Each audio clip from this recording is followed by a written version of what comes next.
Facilitating focus groups. Observations from participants. Disclaimer. Please note that participants in this video are role-playing as different characters and not themselves.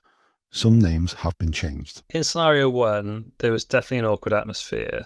I would have just wanted it to be over. I felt like my voice didn't matter. In scenario 2, I was a lot more engaged, mainly because of the seating arrangements and how the facilitator encouraged participation. The table layouts made a huge difference.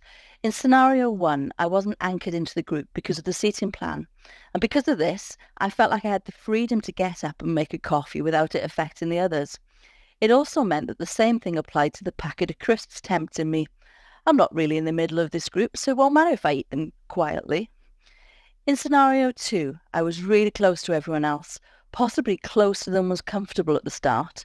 But because of the proximity, I was much less inclined to disturb the others.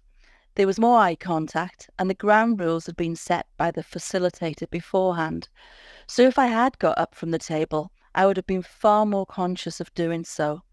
I felt much more involved in the second session because the facilitator was conducting the session, and so disrupting the flow would have been rude.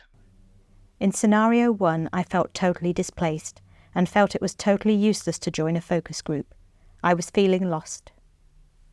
In scenario 2, the facilitator provided a clear and detailed explanation of our purpose and the topics we should be discussing.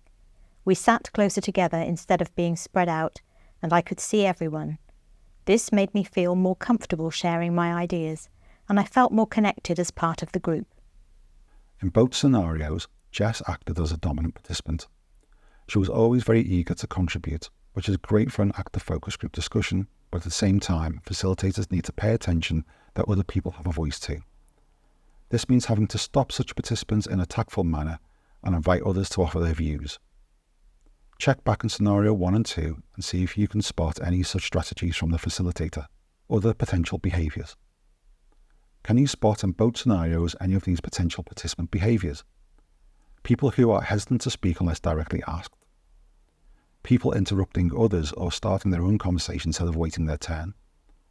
People giving answers that reflect what they think others or the facilitator want to hear, rather than their true opinions. People staying off topic during discussion. People with different views who stay quiet because they don't feel encouraged to share their perspective. And can you spot any strategies in either scenario that the facilitator uses to avoid these?